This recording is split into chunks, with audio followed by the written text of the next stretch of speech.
Namaste everyone, and I welcome all of you on behalf of Sri Aurobindo Integral Life Center, AURO University, Surat, and our Beluji from the Auro Bharti. I'm so thankful that all of you are joining with us.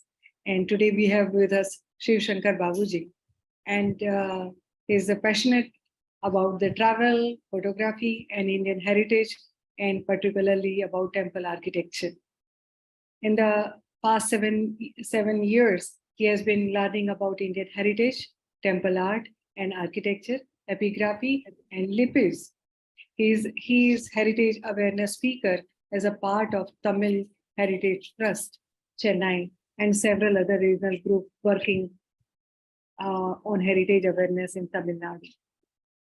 He specializes in temple architecture styles across India and in sculptures. He is also Government of India certified Incredible India Tourism Facilitator and regularly supports Mahabalipuram and Kanchi tours for TST and other groups. Babuji runs a YouTube channel, Babu for Heritage, which contains over 50 of his presentations on temple art and architecture, and also features curated videos of various heritage subjects by specialists. Babuji, I welcome you here, and it is our honor that you are presenting today. Over to you, sir. Thank you. Before Sivasankarji, you start, I also just want to add one thing that I came to know about Sivasankarji's work, I think, few months back. And we had invited him for the national seminar we did on experiencing the spirit of India through cultural and heritage tourism. And since then, he and I have been in touch, planning, some other actual temple tours in Pondicherry. But we are just waiting for the temperatures to go down a little bit. So when the weather is a little better, so we'll be seeing more of him in Pondicherry, and he'll be talking more to us in person about temple. So Sivasankarji, looking forward to your presentation today. Sure.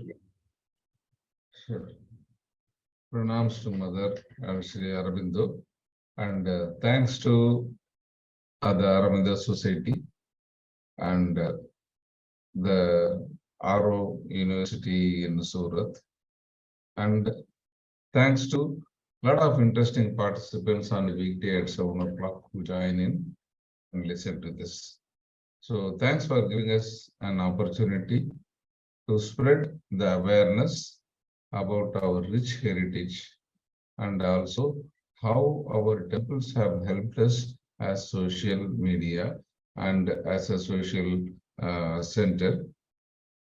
Today, we are going to continue on a sequence. Let me share the presentation.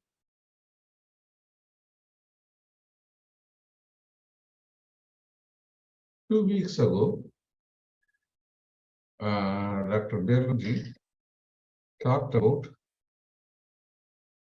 Sri Aurobindo's views and hypothesis on a philosophical way in Indian art and architecture, in particular refers to temples. And she had a very beautiful collage of temples and how Aurobindo visualized the temple art and his views, and the way he prophesized the temple as a medium of expressing our thoughts. Continuing on the thread and continuing on the aspects, today we are going to talk about the same views from a slightly different point of view. Primarily, today's focus will be on some of the views expressed by Aurobindo and how Sri Aurobindo has substantiated some of the points, and these points will be explained in detail by the practical points which are available in Agamic, text and the treatises. So this is going to be around 45 minutes session max, I hope. And then we can have around 10 to 15 minutes worth of discussions.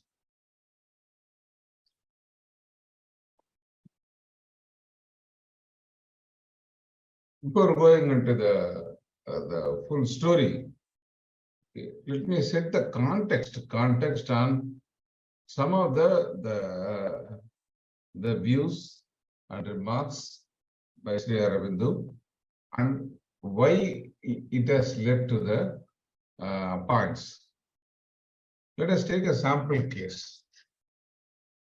There is a very large, beautiful temple, but dilapidated, not in use for around 100 years, 200 years. And everybody said it is a cursed temple in 1900s. Very accursed temple, people are afraid. There are so many stories about it. It was done by Karigal Chola, it was done by gods, it was a cursed temple, worshipped for curing leprosy. So many stories. And the vegetation is very, very poor. You can see the amount of vegetation and the amount of disuse and other things in the temple. But interestingly, the temple is full of strange writings which the locals could not read. And this is one of the stories leading to this temple was built by aliens and it is accursed temples. Finally, in October 1887, this is the time where the British are firmly set and then they are in control. And then after bringing control into India, they start exploring India to rule and maintain and other things. So by this time, the Archaeological Survey of India has been found, and then it's a chief epigraphist, Hulse. Mr. Hulse is famous for deciphering the earlier the Asoka inscriptions. And also he is the one who decrypted the inscriptions that are available in Malay and identified that it was relating to Pallavas, and then he unraveled the story on very little inscriptions that are available in Mahabalipuram. So he visits the temple and he sees that this writing is somewhat similar and slight variation of the earlier Brahmi and Grantha, which he has been exposed to in earlier explorations. So he sits down, and then this entire temple, from here all the way up to this entire circular piece is full of inscriptions. He goes through them and then analyzes, puts the thing and then decrypts, and finally he finds out and announces to the world that this is the great big Tanjavur temple, which is built by Rajaraja Chola I in 10th century. The inscription clearly says that I, Rajaraja, built this temple and I have made donations to this temple in my name, in my daughter's name, wife's name, and other things. And then it details the donations given by him and all his details. So the story is that for us, the locals, we don't know the history of our own temple, and then we don't know what is in it. We are not able to read what is written in the temple. The sad part is that somebody from the external world have to come, analyze and other things and announce it to us that this was your own Rajaraja Chola who built this temple in this year. So this is the context. This is the sad state where 1900s we were there. We have lost our heritage. We don't know what our heritage is. Half the temples are savage. If you see North India, almost the major temples are damaged. Nothing is available. And then South, fortunately protected. And then they start exploring. And this is the story which is true. for most of the big temples that are built around 11th, 12th, 13th century. They are these grand temples.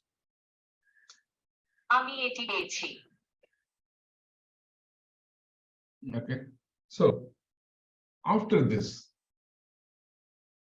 British learn and start deciphering Ashoka Brahmi by the word Devanam Priyadasi, and then they decipher Tamil Brahmi Grantha and then identify the Pallava genealogy, and then 10th century Tamil and identify the Rajaraja Chola and all other related inscriptions, and clearly document and bring back the history which was lost to us. Because the people at that age, around 1890 age, are writing in a different script, and then they are not able to read the old ones.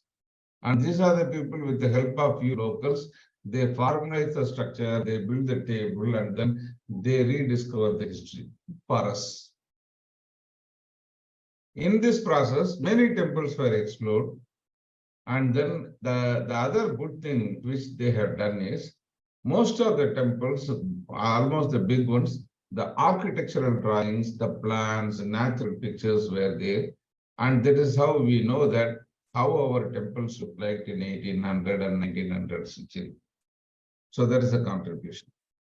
And also, based on the extensive studies on temples, dynasties, based on the inscriptions which you have unraveled, so they put together Hindu temple architecture. Hindu temple architecture means this is the structure. You will have one dome, and then two mandapa, and then one pagoda, like that. They form a rudimentary structure of Hindu temple architecture. And based on this, a lot of books were written during the time in temple art and architecture, leading ones by Alexander Cunningham, James Burgess, Stella Cranbridge, and other things. These books are good in one aspect. They're very good in documentation, very good in the drawings, very good in the plan, but the interpretation is a challenge. Because the language, the form, when you have the sunshade kind of a thing, they put by their own name, Cornish, which they are familiar with. Like that, they were writing terms and concepts based on the medieval European architecture, which they are familiar with.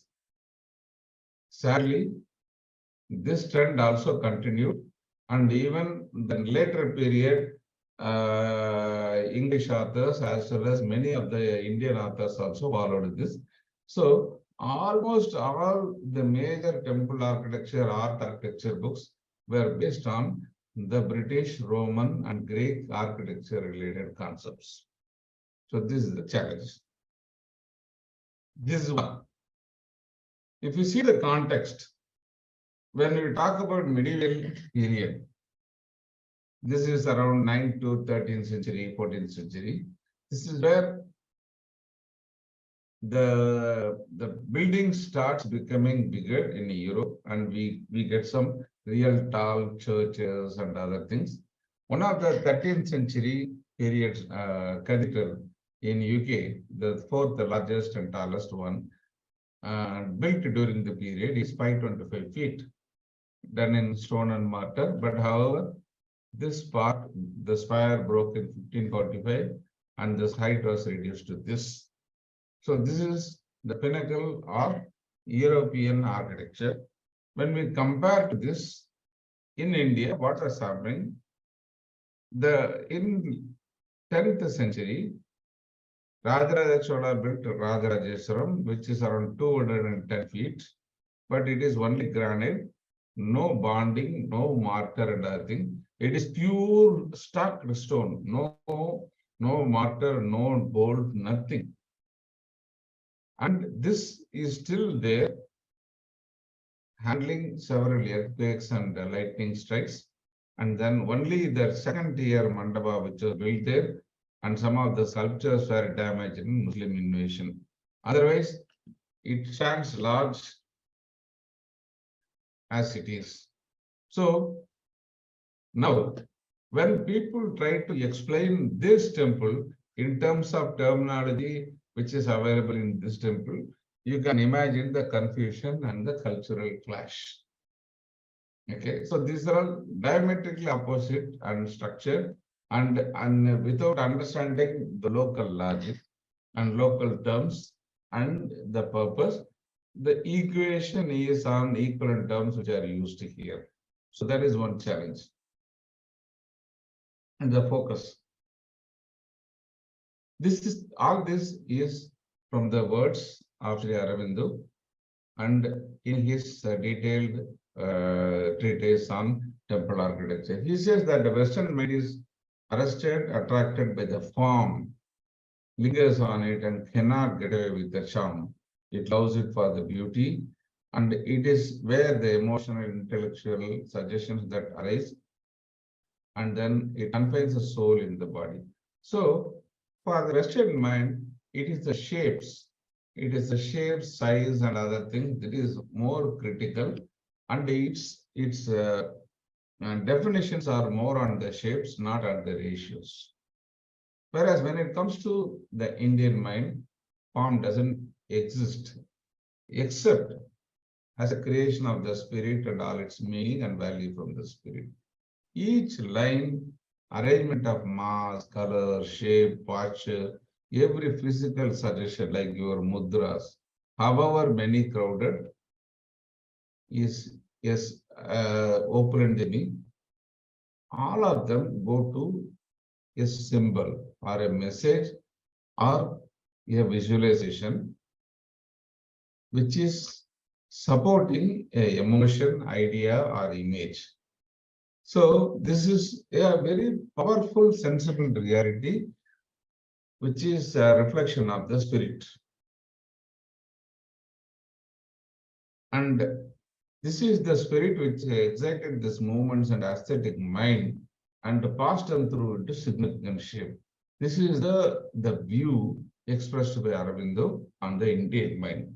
So when we compare these two minds and when we are evaluating this, okay, you cannot compare with the Western mind on an Indian temple.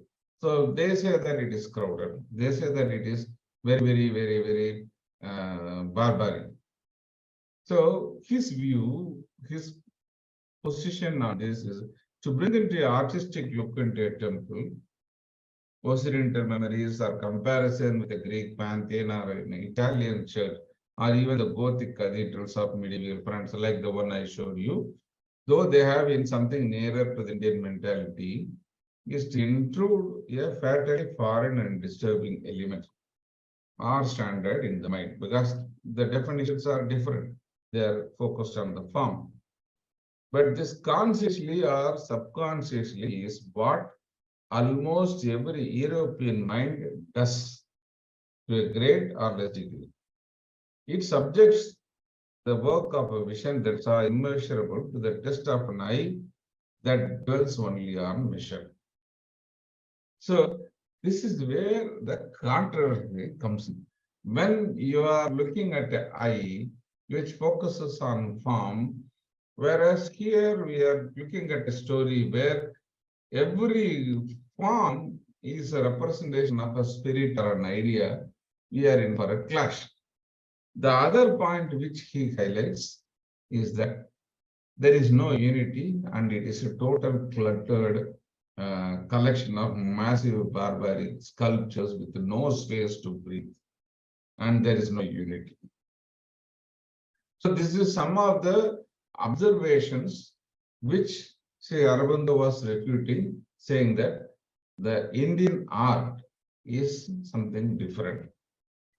Now, what we are going to do is going into this aspect in detail and see how our Indian architecture and art in terms of temple building are representing the idea, the form, the idea, the emotion into a form, and how they have got a different kind of a significance.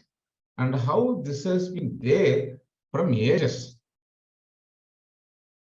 If you see the Western architecture, there are no very detailed mathematical calculation and treatises on that, whereas our agamas are full of mathematics and clearly mention that it can be only this way.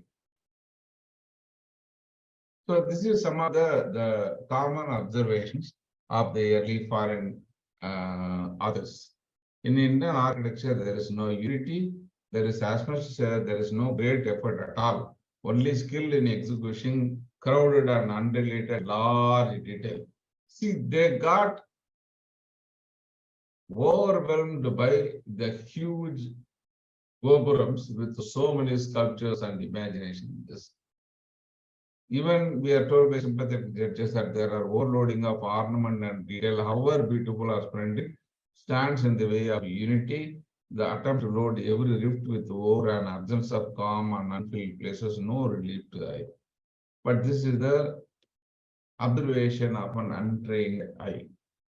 Now, if you go into the agamas and the rules and say that where there is a rule, there is a sanity, there is a sequence, there is a meaning for all these things, then we will understand how our agamas visualizes this in a far more detailed structure, and there is unity and there is diversity. How this diversity or the complexity comes into one single oneness.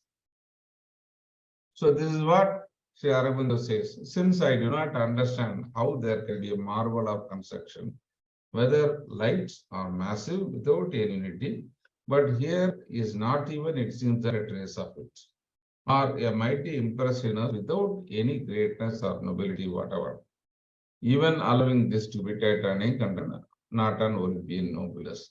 So this he put it in a succinct way, but we can see in practical terms, in reality, how this statement can be expanded in far more detail in multiple dimensions. In the dimensions of the symbolism of shapes, dimensions of ratios, the concepts of shapes, and also how there is some mathematics and rules involved in structure of temples and also sculptures. So this is the context which I wanted to set in terms of what Sri Aurobindo observed in his treatise. Now, when we talk about basic units,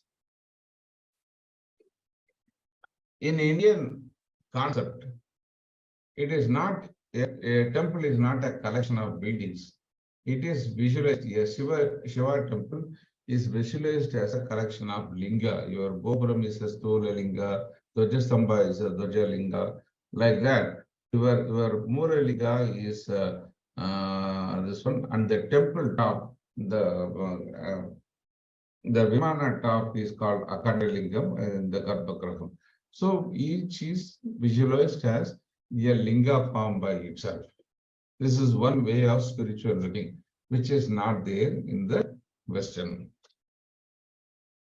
It can be also visualized as the manifestation of 6 yoga chakras in a body, where it is Muladhara is corresponding to the Dwajastamba, and then Swadhisthana corresponding to Balipida, and Manipura corresponding to the Vagana Mandapa, Anaha corresponding to Mahamandapa, and Visuddha corresponding to the Antarala, and finally Anga Chakra relating to the Mulalinga. So this way, there is a relationship and there is a visualization of the body, the yoga chakras into the temple. So there is a spiritual element in addition to the construction element involved in it. This is one aspect. If you want to validate, you can take the example of a Tanjore temple where this is how it is. Your Gopuram is here, your Vimana is here. We have Mahamandapa and we have Dwajastamba, Balipeda and everything. So this is how typically a temple will look like. This is how it is visualized as a collection of lingas or Mooladhara chakras.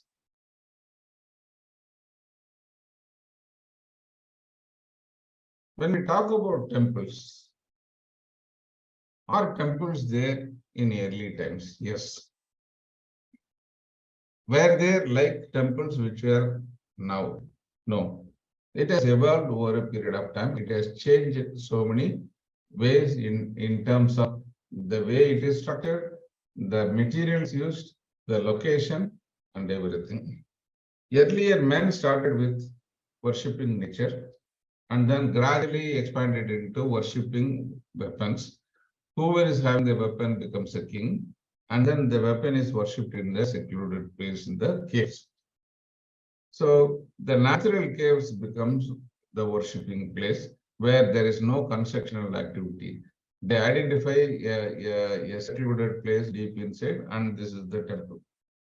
And when the people move over to the plains, the tree becomes a natural place where the temple worship happens with or without the roof.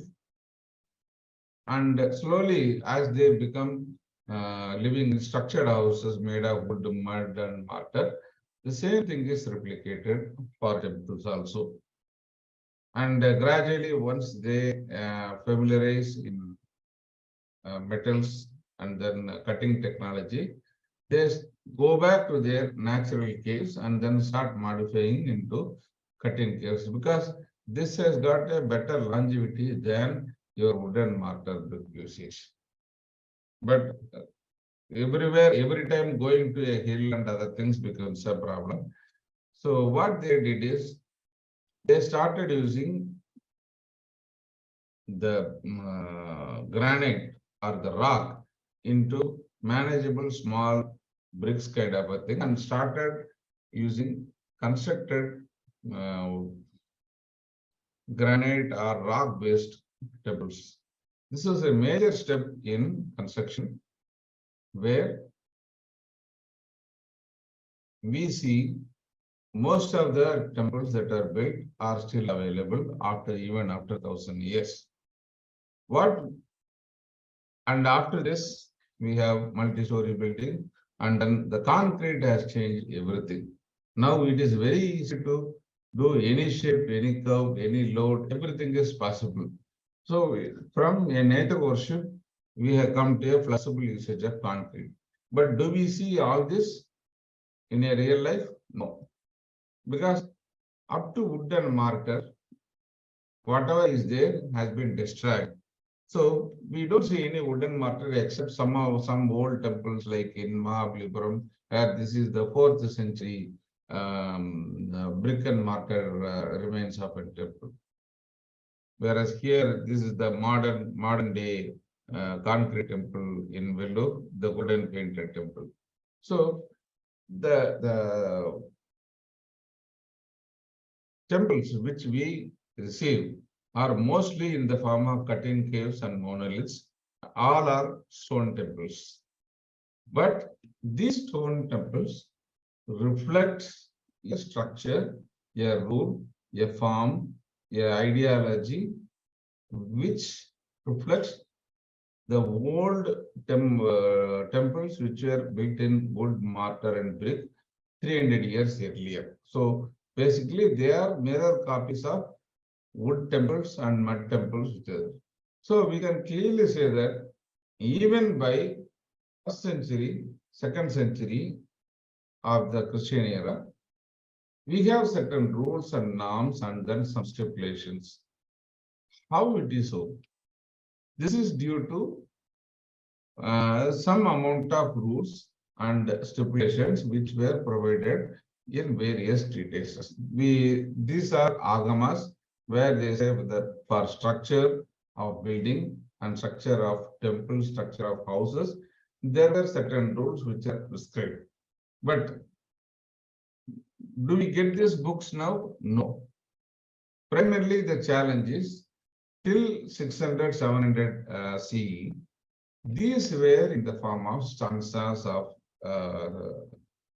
Sanskrit, which were transferred from one group of tapatis or builders to other group by word of mouth as poems. Only in later 10th or 11th centuries, they started recording this in palm leaves. And what happened is, in 19th, 18th century, some of the leading libraries like Saraswati Mahal in Tanjavur, they started collecting all the palm leaves and started transcribing them into paper and other documentation. And this is how many of the Agamas have been recovered. Some are recovered, some are not recovered, some are there in parts. So these Agamas are the things stipulate how to build a temple, what kind of temples, what kind of forms, what kind of material, what is the rules, and how it can be done.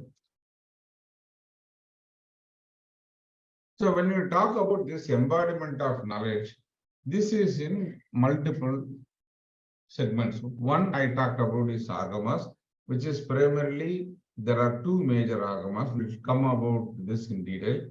First is Vaishnava Agamas, where you have two major sectors, Vaikarnasa and then Padratra. In Shaiva Agama, up to 28 Agamas are there, and there are 109 Upagamas.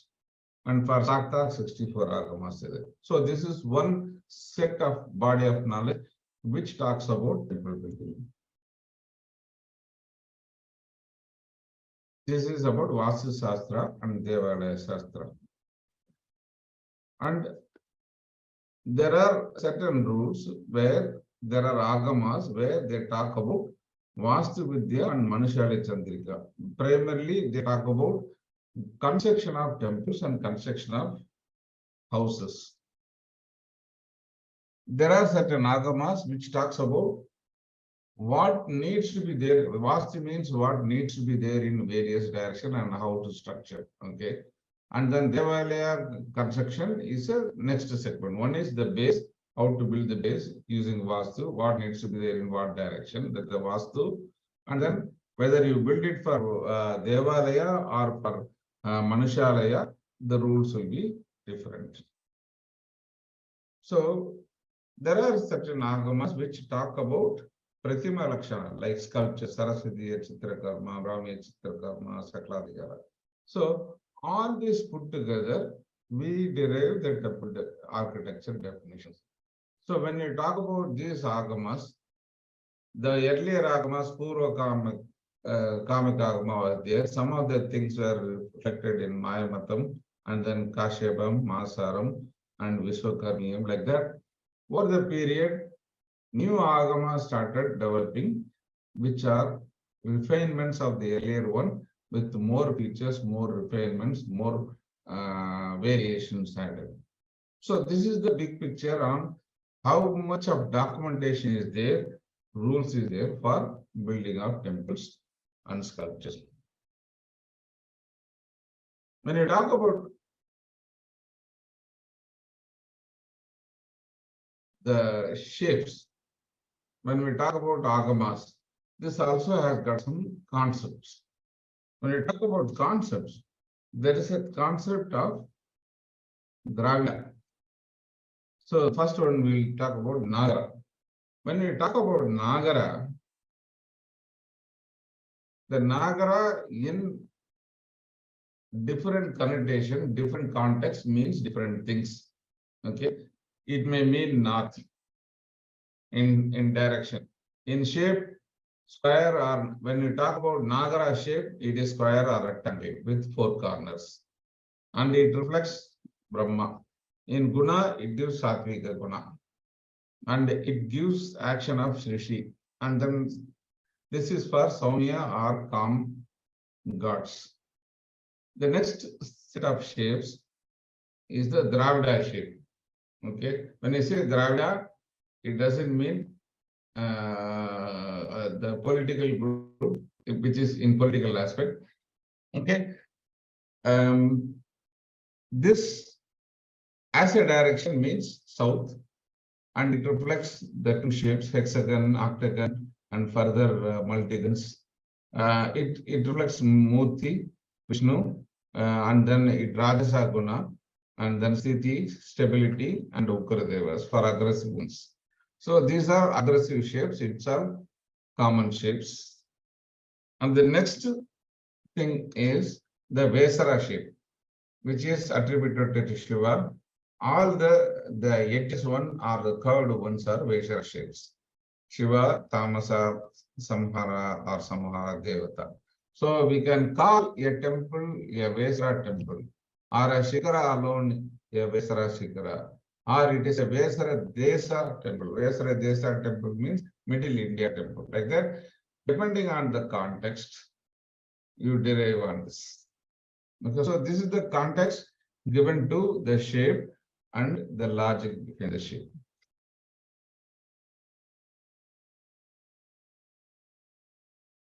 Now, when we talk about Agamas, this primarily is a ritual where it is a way of self-realization, and it has got 4 components. First one is, the top one is Jnanapada or Vidyapada, where it gives, for Shiva means what is the theoretical background of Shiva concepts. And then how to, next one is Yogapada, how to concentrate. Third one is a Kriyapada, focusing on action, where worshipping rituals, how to build the temple, and then what is the location, what are the images, what kind of images, and all this process-oriented stuff will be available here. And then Charyapada will be normally rituals and ways of life to adhere for the Agama. So whether it is Saiva Agama, Sakta Agama, or Saura Agama or something, all Agamas will have these 4 components. In this, the Kriyapada is the area where they talk more about how the temple should be structured and what kind of murtis will be there. So this, it has been there for a long time. It is not something which has come new. So for Shaiva, we have this kind of Agamas, for Saiva Agama, Kamika, Karanagama, Subrabheda, Vatara, like that. There's a huge collection. For Vaishnavas, we have Vaikanasa, Atri, Maharishi, Bhrigu, Kashyapa. And for Pantrata, 108, Iswara, Padma, Lakshmi, Ayur, Budnya, Samiti, like that. There are so many various things. Similarly, for Sakta, we have Subhagamas, the Kaula Agamas, Mishra Agamas, the Mishra means mixed. So like that, for Saura, for Ganapatya, for Kaumara, Agamas are there. So all these will have some component talking about how the temples are structured and how the deities are to be defined. Now, we are taking a sample of Mayamata, which is written in 7th century CE, based on Purva Kamika. This has got 36 chapters. And let us have a preview of how a Vastu Shastra or a Mayamata or a Agama, what all it talks about.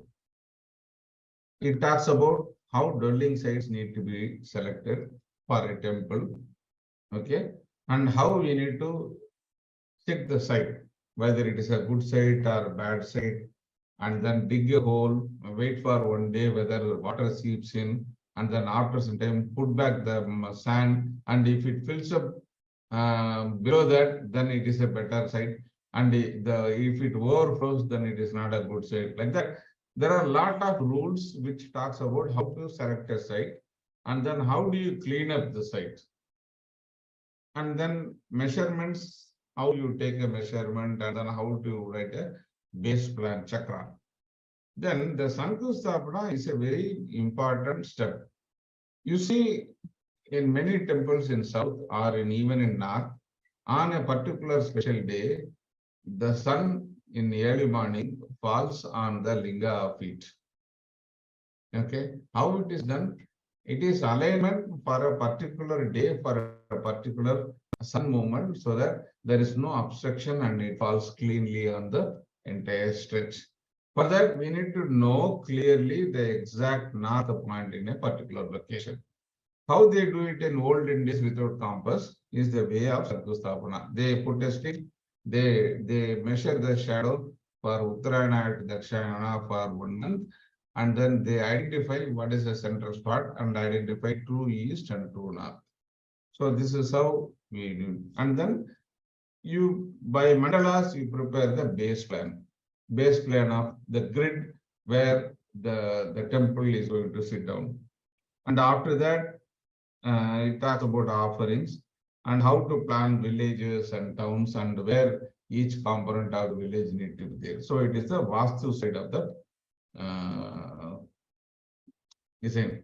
And when it comes to Devalaya, it talks about Vimanas. Vimana means nothing but excellent measurement, ultimate measurement. Vimana. Mana means measurement. So this is pure calculation, how many stories, and for each story, how many dimensions, and then how each dimension need to be measured. And for example, the situation is, if your base is 5 measures, your height can be 1 time, 1.5 time, 1/4 time, or up to 2 times. So this is the 4 options available. Like that, they give a lot of options. And then they talk about each component of this foundation, your Adhishthana and your base, pillars, and then roof, and how joinery is a very important thing. Now it is not relevant, but in olden days when wood was the primary material, joinery is very critical. Suppose if the temple has got more than 1 stories, how to construct upper levels, and for each stories, what is the measurement and the form to be done, and the mandabas, gopuras, and then pavilions and other things. So for each one, what is the definition, what is the variation is given in exhaustive detail. See, it is 3,300 slope. And there is another section for houses. Houses, what is the houses for 3 sudras and other things, and then how to enter royal palaces and doors of the design. And it also talks about Pratima Lakshana, how Vagana should be designed, how Sayana or Asana, the bed or the chair should be done. What is the definitions for Linga? If you have a pedestal, what is the definition for pedestal? And there are sections for renovation. When there is a damage, how to do the rectification. And there is a section on iconography. This is a very interesting section where say that when we talk about Dakshinamurti, what are the features? What do you have in right hand, left hand, first hand, and second hand? And then how you will be seated, all the details. So this entire definition, imagine, is available from 7th century onwards in full form. So that means that this would have taken evolution of 4-5 centuries, and that means that even from the 1st, 2nd centuries, we have some rudimentary form of rules for building temples. So this is not something where you just like that start building things. Right.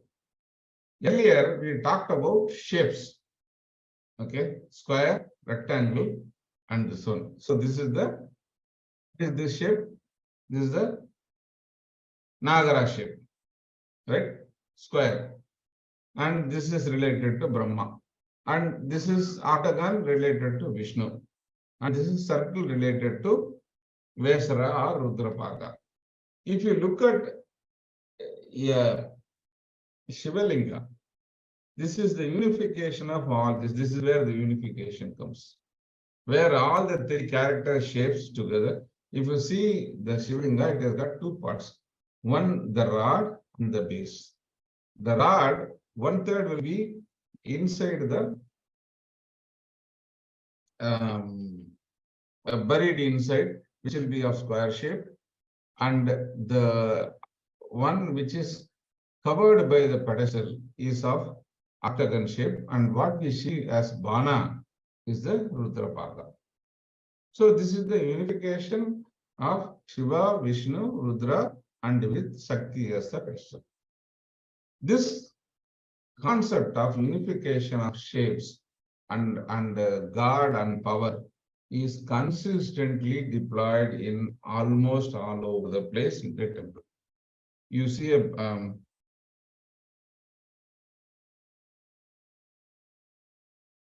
pillar. Many of the pillars will have a combination of these three shapes: square, octagon, and circle. This is a Rudra pillar. And you see a Vimana. You see rectangle shaped Vimanas, and then octagon shaped Vimanas, circular shaped Vimanas, like representation of a Sthula Linga. And this is a rare picture. You are seeing inside the whole of the Bragadiswara temple. On top of the Linga, this is the bowl, empty space inside the grand Vimana. Here also the Linga shape is implemented. What starts as a square, gradually it reduces into a octagon shape, and then slowly it goes and finally merges into a circle. So this is also a form of Linga structure which is available in the inside of the thing. This is what they call it as the Akanta Lingam.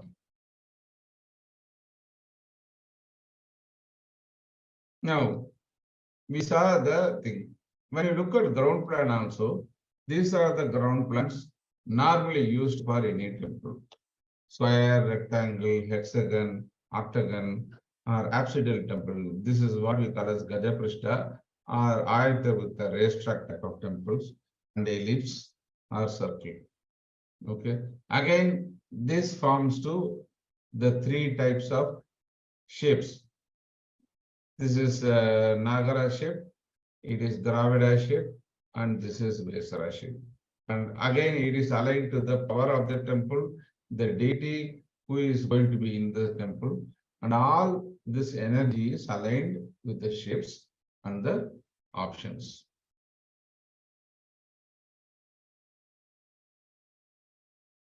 Now we are seeing how a temple or a Vimana is represented like a body. Like our body, which we can easily split into 6 parts. Our house or our temple, Vimana, also can be split into 6 parts. One is your legs, which is called as Adhishana. The second one is the body, which is called the Vitti. Here, this is the body, and this is the body of the temple, which is called the wall. And the third part is the shoulder, and this is the shoulder here. The shoulder here, and this is the shoulder. This is called the prastara. And our neck part, the fourth neck part, here you can see the clear inside neck part, and this is the inside part. And the head, the bulbous head is there, and then this is the head part, top part, one at a time. And there is a stupi. This is our hairstyle. So how you put it like this or like this, the stupi is there. So this is an example of how a temple or our house can be visualized. This is Manushalaya, it is Devalaya. Can be visualized as a body. So in a typical temple in South Indian Dravida architecture, you have this 6 parts mandatory. This is called Shatanka temple, 6 components. So there are a lot of details, but I'm restricting this primarily because it is an introductory stuff. So what we are seeing here is single story Vimana, where there is only one tier after this. Suppose if you want to make it a very big tall structure, if you keep on just boost it multiplied by 5, it will look very ugly. Because this will be very broad, and then the shikara will be very, very bulbous, and the neck will stand out like anything. So what they do is, they add haras, like how you add more and more jewelry to look rich, they add haras. So this is the hara, you have seen the other parts. This is the hara they add to increase heights. Here, this is a very rich temple. In addition to the base, they have 1 hara, 2 hara, 3 hara, 4 hara. So 4 stories. So this gives a beautiful look, and also it gives some rules and this one. So this is basically like putting 4 temples, one inside other, and then putting it as a stack. So this is the logic behind it. This kind of visualization is not there in Western temples. It is like more like addition of shapes and other things. And this central shaft goes all the way up to the sanctum inner wall. So this will be the size of the sanctum inner wall, and gradually, like I showed the other picture, from here it will go down slowly and then convert into a round to the size of the Shiga. So this is how it will look. Even these haras, they have a rule. This is where the beauty of the architecture is there. The ones in the corner, marked K, are always square, rectangular, small temples. The ones in the middle is called Sala, and then they are always rectangular shape, and this is square shape. Okay. They don't come in the corners. Square will not come in center. And then in between, there is an apsidal kind of an apsidal means one semicircle and one square. It is called Panjara. And then this will come in between. They normally come in between these two, and then they don't come in the corners. And then in between, there is a recession where there are some arches. See, you can see some recessions here. There is some ornamentation, which is the arch, Sutra Nasika. So if you visualize this hara is nothing but a garland. Okay, if you visualize this as a garland with roses in the middle and with the yellow sambangi on the corner, and then you have some other white lilies in between, and then you have leaves interpressed, and the wall and the background is a thread. So it's a hara around the temple, and then you have multiple haras. This is how it is done. So if you visualize this, to the Westerner, it is a jumble of so many things stacked. But when you see like this as a hara with its own rules and other things, it has got beautiful meaning, it has got shape, and all this convey shape. This is stability. Rectangle is stability. It is always at the center. This is tamasa on the safe on the corner. And now the Vesara shape is active in the middle. It is getting controlled. So there is lot of activity related information and energy in a temple. So let us see whether this rule is repeated. The same rule is repeated, rectangle and then center, and then here you can see the stuff on a side angle and that floor also. So the rule. So next time when you go to any temple, particularly Dravida temple, you can validate this rule.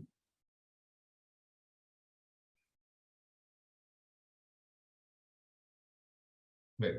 Now, having seen this kind of complexity and visualization, right?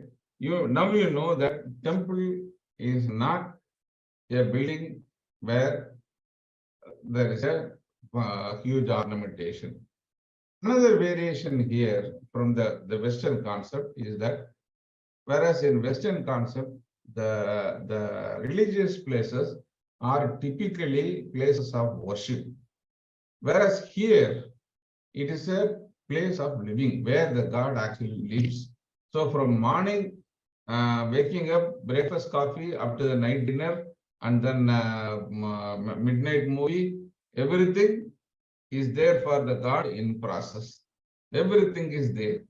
And that is where it is in a different kind of a dimension. Now, there is a question. You go to South India, you see any temple from a distance, you get confused. Each temple looks same to you. Any Vimana or any Gopuram, it looks same to you. There is no odd ones, there is no wild ones. The look and feel is same. How it is possible? This is because of the ratios. Now, what they use for ratios is, one, there is an absolute measure where they take 8 rice grains, which is a yavai, and from there they build this 8 grains is an viral, a finger width, and then 24 viral is 1 mulam, like this. So normally a mulam is this much, 1 full hand length. It may measure up to 2.75 feet. So based on all your ratios, for example, I said in a temple, we have 6 parts. Okay. For all the 6 parts, they will have a ratio. For example, if your width is 4 model, 4 units, then your height can be 4 or 1.5 times or 2 times or 1/3. Here they have taken 1/3. So width is 4, height is 9. Then they divide that 9 units into 10 parts and distribute to each component. This is for a particular class of Vimana called Jaitam. There are 4 classes of Vimana, for example. Each class, the distribution ratios will be different. So your plan will be calculation based on this. Adhisthana, 1 part of the 9, and then your wall will be 2.5 parts of the 9. Like that, there are calculations. All this is mentioned in slokas.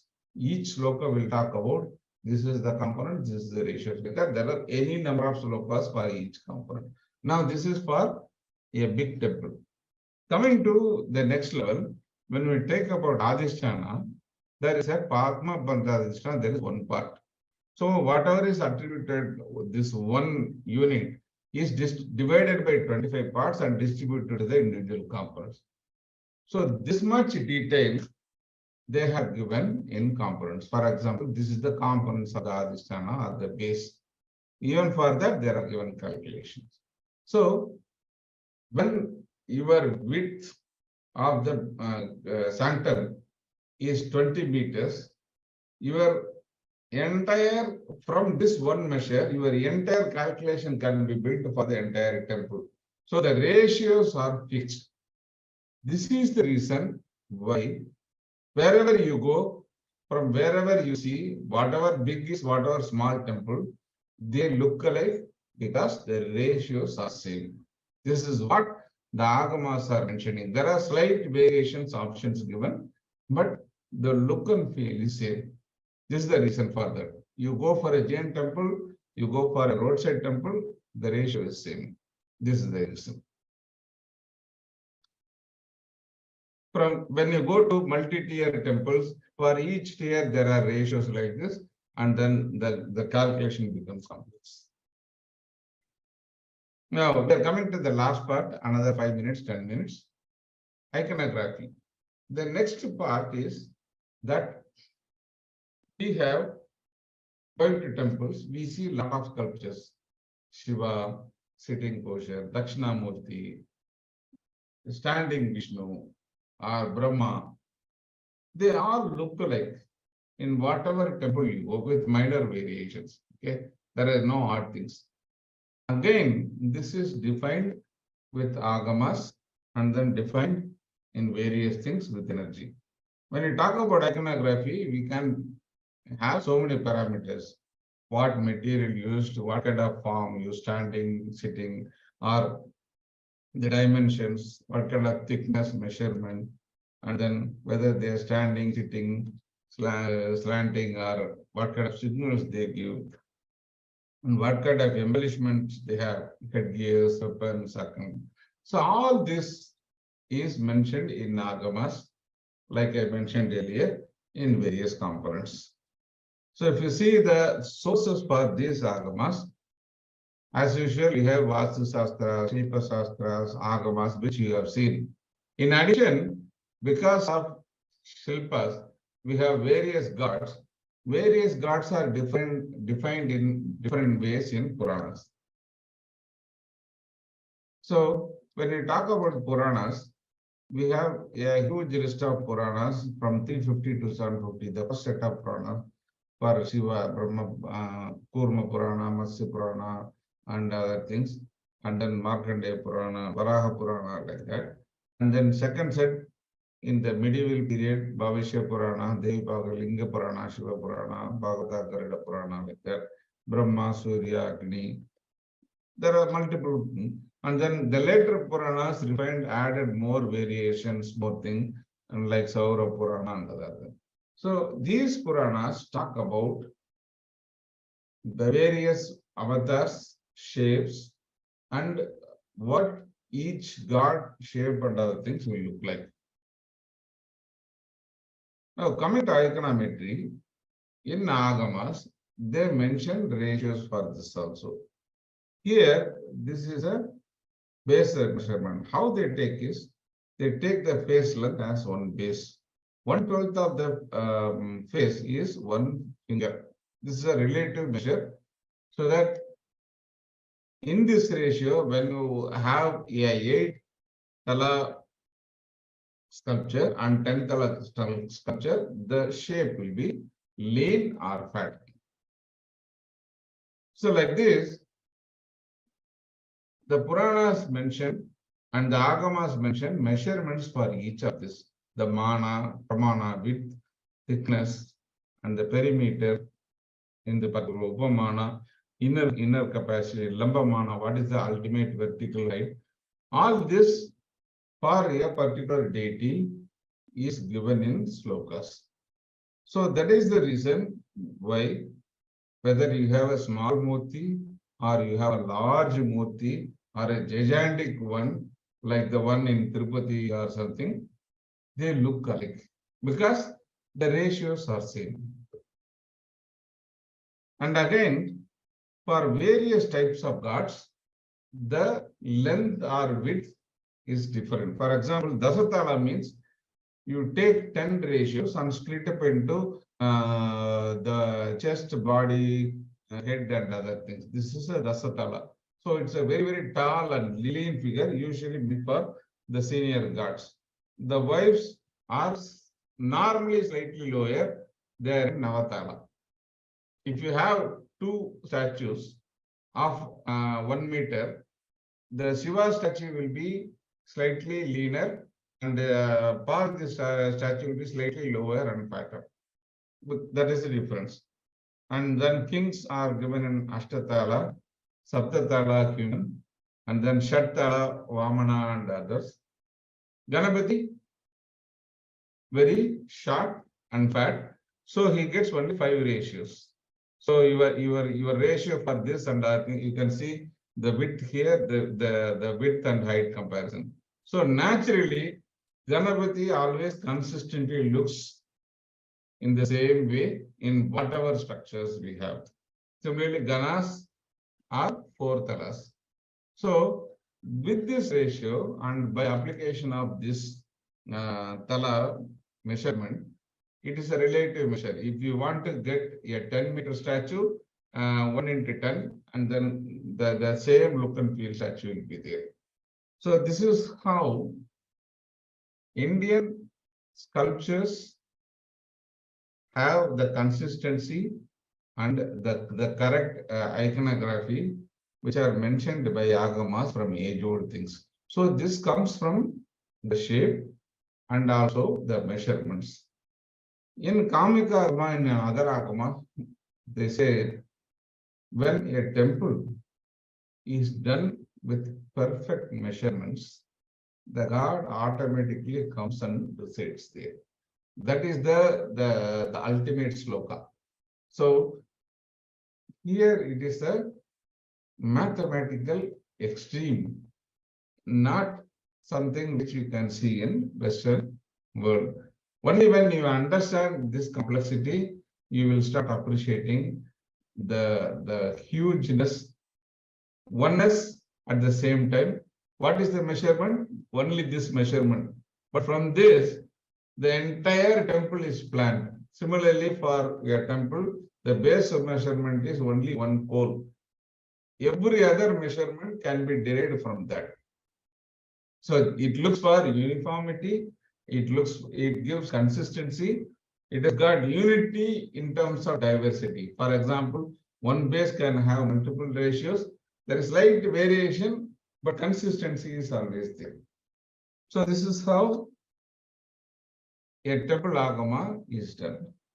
So to end with Sri Aurobindo's quote, these sacred buildings are the signs, the architectural self-expression of an ancient spirit, religious culture, and the recent behavior. Ignore the spiritual suggestions, the religious significance, the meaning of the symbols and indication. Look only for the rational and secular aesthetic mind. And it is vain to expect that we shall get to any true or discerning appreciation of this art. So, what I request all is to spread the message of the underlying spiritual and religious culture, the meaning of the shapes, how shapes are integrated into components, components integrated into buildings, and then ultimately giving rise to a mathematically perfect abode of God, where God resides. Thank you all. Thank you for the opportunity given. So if you want to see further videos or any details, you can always refer to my YouTube channel, Babu for Heritage, or you can contact me in any of the connections here. Thank you all. I'm open for any questions. I think amazing presentation. You have given drishti to see temple. It's like, you know, I was totally ignorant. I used to get amazed when I used to see the temple, the architecture, the subtle work done so, so many years back. And today you justify in such a way that it is so scientific, there is nothing like just simply imagination. And so beautiful. Thank you so much. This is a great presentation. And I think you are absolutely right. We should spread the word because that is very important. Thank you. Thank you all. Yes, this was marvelous, Sivasankarji. Thank you so much for walking us in detail through all these. It was just very interesting to see how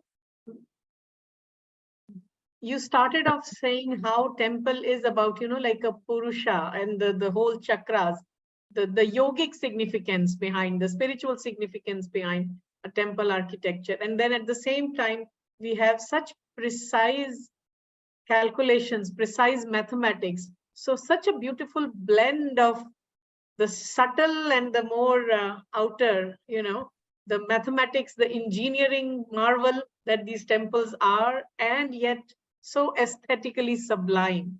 So the spiritual ambience there, the spiritual vibration there, even in the temples that are non-functioning, like, that were done more as experiments. For example, like 2 weeks ago, I talked about the Patadakal experimentation, Badami, Aihole.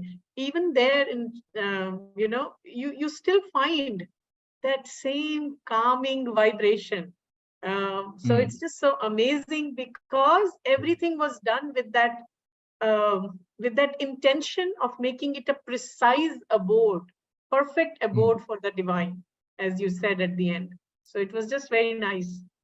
Very nice. Thank you so much. Yeah, that's the concept of Vimana, where we have an excellent mathematical model for the God to reside. And interesting, the base number which you arrive for the Garbhagriha has to be a multiple of a particular number. How they arrive at the particular number is an astrology part, where they take the nakshatra of the location, nakshatra of the name of the deity, and I'll do all the calculation. There is a table. I have gone through the Mayamata in full. So from the table, they select certain numbers. And for each number, they got a prediction. If it is 8, bad for the sponsor. 9, it will damage in 10 years. Like that, there is a prediction. So out of this, you have an option of selecting some 4 or 5 numbers. So the Garbhagriha base width has to be a multiple of this number. So for selecting the base measurement, that itself is a very, very scientific and spiritualistic process. Once you have the base number, then all the calculations are multiples of this. Okay, that itself is something specific to the sponsor, specific to the location, specific to the time where we start the puja. So many calculations are there. I'm not going into this in this presentation because it will make it too complex. This is the logic. But there is a question from Rishabh. Rishabh, do you want to unmute yourself and share this, or he wants to? Sure, ma'am. Am I audible? Yes, yes. Okay, sir. Thank you, first of all, for such a beautiful presentation, sir. And I would like to know a bit more about the ratios which you talked about, which are used in temple architecture. So I want to know whether there is specific significance of a particular ratio. I mean, why that ratio is used instead of any other ratio. Is there significance of a particular ratio? And are there any other references you would like to point to understand about? Treatises like Mayamada or Bruno Dagins has written a book on English translation of Mayamada. Okay, there also they mention all these calculations. So basically, the ratios is, one example is, if the width of the sanctum is 1 meter, okay, height can be for a particular type of temple. For example, Vijayam means beautiful temple. Okay, Sri Vijayam. It gives wealth. So for the temple, they say that the ratio can be 1, 1.5, 1.25. Only these three ratios for the height. Okay, for a different type of what I call as an Vimana. Okay, the ratio can be 0.75, 1 or 1.25. It will look like this, wide but small. You got the point. In some of the things like Shivjim, grand and tall, the ratio is given as 1.5, 1.75 or 2. So the shape will be tall with respect to the base. The base is same, the shape will be different for different type of Vimanas, primarily because your ratios are changing. Once you start understanding and putting down these numbers, you will start visualizing this in a far more easier manner. It requires a lot of examples, but the fundamental is everything. Once you have the width of the Garbhagriha, from there you can keep on deriving the multiple things. They are giving options. It is like your menu options. Or like when you go to when you are making a biryani, how many spoons of salt? Spoon. So if you want it spicy, add something more. Okay, how much of vegetables you put? Okay, somebody wants much vegetables, somebody don't want vegetables. Like that, each component you start to have 3 or 4 variations. And Mayabhat also says that a prudent and sharp and an innovative sculpture can take a variation from this, but ensure that it doesn't damage the overall issue. They also do the exception class. So these can be read in any of the books, Mayamata and other things. And there is an English translation available by Bruno Dagins, Mayamata. You can search in the web. And Sure, sir. Thank you so much.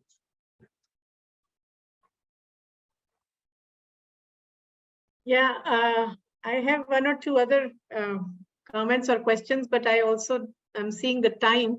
Maybe I'll ask you separately. Specific question about the Tanjavur temple, the Brihadeshwara temple. Somebody had told me, but maybe I'll just message you separately and ask you that question separately, because I am seeing it's already 17 minutes past 8. So you can say any of you, if you need any guidance on what are the temples to visit in Tamil Nadu, at least in Tamil Nadu, I know a little. Okay, I can guide, particularly Tanjavur temple or something. I can also guide. I can give a sequence on what to see and how to see. And there are presentations also about Tanjavur temple, which I did. I can also share. It will walk through the key aspects of Tanjavur temple. So like that, I am planning to do 2 more for Gangaikonda Chodapuram, Tarasuram also. That I Wonderful. hope I can. Wonderful. So thank Both.